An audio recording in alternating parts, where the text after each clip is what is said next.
Rahmanir-Rahim. She put Allah SWT in our heart as a beloved. It seems we have to detach ourselves from all the attachments and emotional relationships we created all our life. How to detach from there without hampering any of the relationships?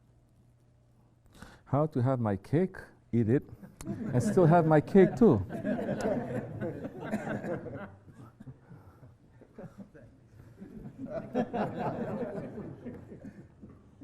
You cannot. I said also, I gave an answer to this. You weren't listening. What did I say?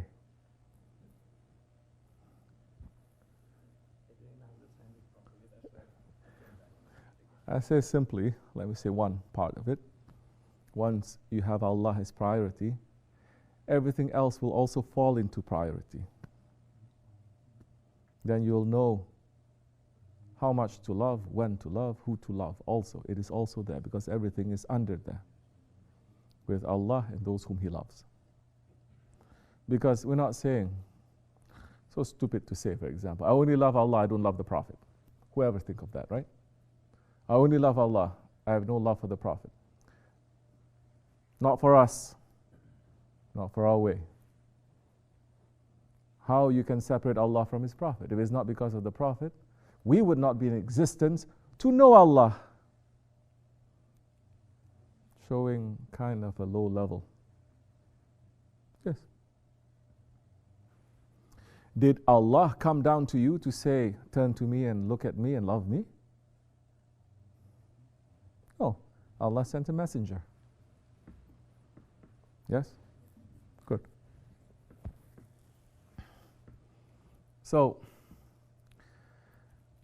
once you love, your priority is Allah, then everything else that Allah loves, that is also helping you to love Allah, it will also be there.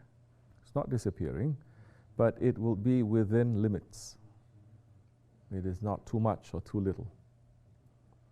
And that time you say, this is just this thing.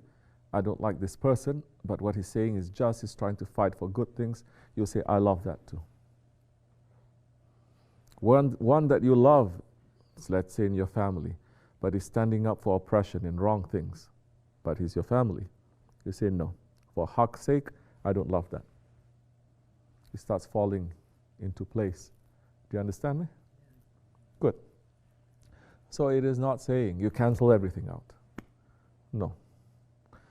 You must have love of Allah and the Holy Prophet ﷺ, and all those whom Allah loves. It will also be there. Not at the same level, of course. Then you're going to understand step by step how I achieve Allah's love. Okay? Don't get so drunk to think I'm only going to go into meditation and this light is going to hit me and then this bubble going to come to me and then I'm going to float somewhere and then I'm going to be with Allah, I'm going to like this. No, don't think of it like that. You understand? Go down very humbly as how the Sahabi-Kiram went through. How they had the love of Allah in their hearts. Don't look at anything else. Don't look at philosophy. Don't look at books. Don't look at stories. Don't look at movies. Don't look at anything. Look at Sahabi-Kiram. Look at the companions. How did they have the love of Allah?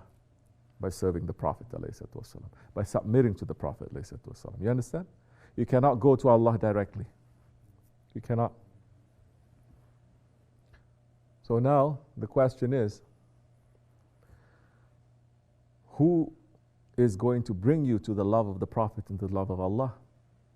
Who brought the Sahaba-i-Kiram to the love of Allah? The Prophet ﷺ. He is their guide. He is their murshid. He is their shaykh. So now, you want to go into the presence of Allah SWT to love. There's someone who's going to prepare you for that. You cannot prepare by yourself. And that one who's going to prepare you, that one has been chosen and trained to prepare you. That one may be completely different from you. That one may be the poorest person. That one may be a person who does not even know how to speak well or this, or it doesn't matter. The secret is put there.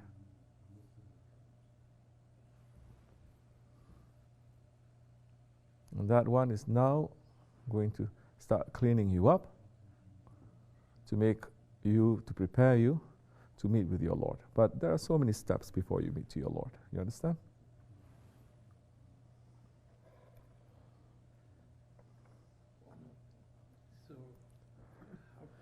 So how to have the cake and eat it too. I'm telling you, there is no cake. Or I'm saying everything is cake. So if I'm doing what you just said, and rest of my family members is not understanding, first of all, is contradicting to every point they point out, and every time when I'm coming here and going back, they seem a little overwhelmed, and they try to pull me down. How you are overwhelmed, like you're floating in the air? Like, yeah, like it's a different energy when I go back home from here. Right. And somehow are you telling them, oh, you have to pray, otherwise you're going to go to hell? And are you saying things like that? Nothing. Okay, don't say like that. I'm just saying, I'm trying to make them understand that when the Quran was revealed within Hazrat Muhammad sallallahu alaihi wasallam. Don't make them understand. Don't fight. Don't quarrel. Don't explain. They see you are different, just say, I'm a little bit drunk, that's all. What you do? Whole weekend I was somewhere drinking. See, we're drinking. Or eating cake. Tell them, I'm just overwhelmed with cake. Don't explain, don't fight. They don't understand, they don't understand. Leave it. Just leave it like that. Don't think that now you also have this savior instinct. Now you have to tell people and bring them. No. At the same time, people are going to say there is something different about you. It's okay. Learn how to hide it too sometimes. Do something crazy. Understand? Because you know they're not going to understand. That is also marifat, no? That is also knowledge, to know how much someone can understand or not. When you're with children, talk about toys. You can still talk about truth, but using toys. Talk about toys. Don't talk about philosophy or jewels. You just want to hide it. Don't be on this thing, I have to convert them, I have to convince them. No, it doesn't work like that. But if they start attacking you, then that's different, depending who you are.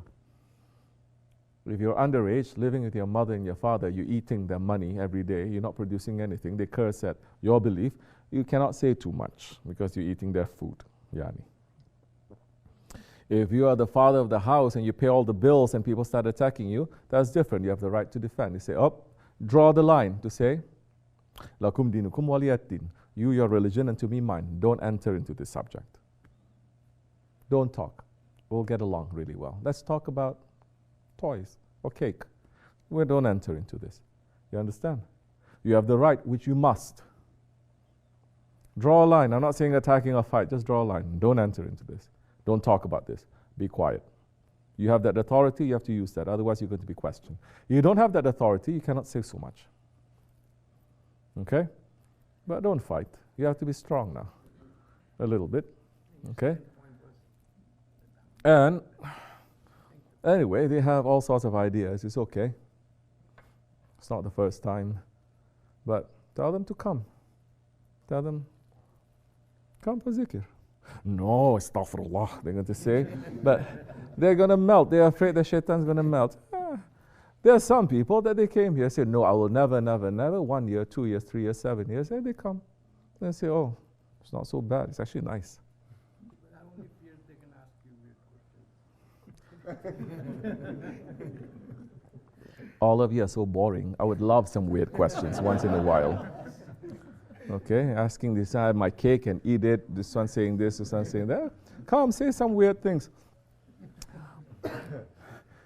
This is 12:30, this kind of questions. You know what kind of questions come at 2:30 in the morning? Weird question. 3:30, 4:30. Oh, I want to wish for that, but all of you are sleeping. Shaykh Efendi every week would give sohbat until Fajr time. People go cookie, they go like crazy because of lack of sleep. Then they start asking him, you see their eyes getting rounder and rounder. And he would speak, it's so interesting. That time we watch and we say, Subhanallah. It was good. So, never mind, let them to ask. So many people asked me weird questions before. Yeah. Alhamdulillah. All right, somebody asked me a question. They say, do you know about the hadith that the Prophet says angels don't appear, come into a house that has pictures? I said, yeah. Then why you have pictures? I said, it's not pictures, photograph.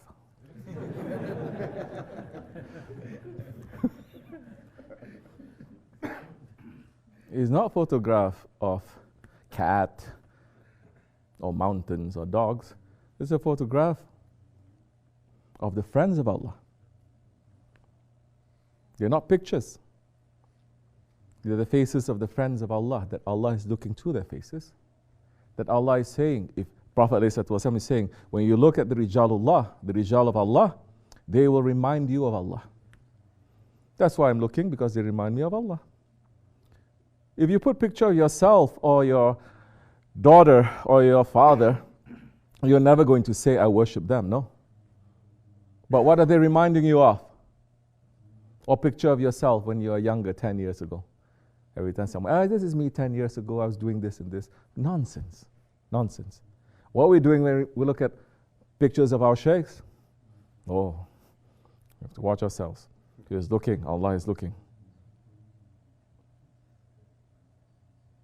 Immediately we pull back, remember Allah. Yeah? So, that's okay. It doesn't mean we put candles in front of their pictures. Now I have to make another explanation to people. And saying put candles, they're putting candles everywhere. Putting some, next time bring some fruit, put there also. Yeah? Put fruit, put oranges, and then put some incense there. Finish, complete. There are places in this world that there is awliya Allah, Muslim saints, and they go to unbelievers, and the unbelievers see a lot of karamats coming from them. They start worshipping them. There are places in Malaysia and Singapore. They start making idols of them. This one, they say, they're very powerful, and wearing turban, they make idols of them. And then they will always pray to them. Over 100 years, they're praying to them. Even those awliya say, don't touch them. They are people. But we don't do that too much, okay? I mean, this is already pushing it. Especially when we're not covering the pictures when we're praying. It doesn't matter.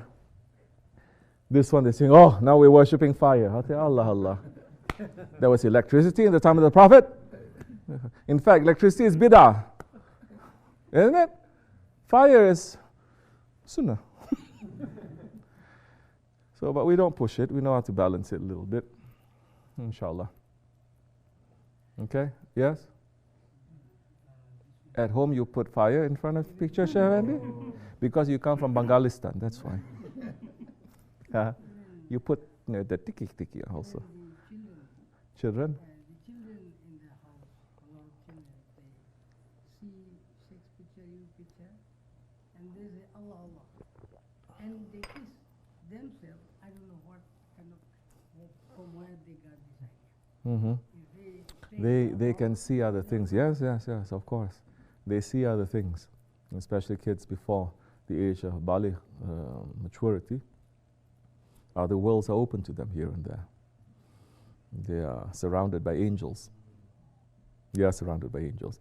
Yeah, they drive us crazy every now and again, but remember that they're surrounded by angels now. They are always protected. So they see things that we don't see. They feel things. Understand? So it's more direct. Alhamdulillah. All right.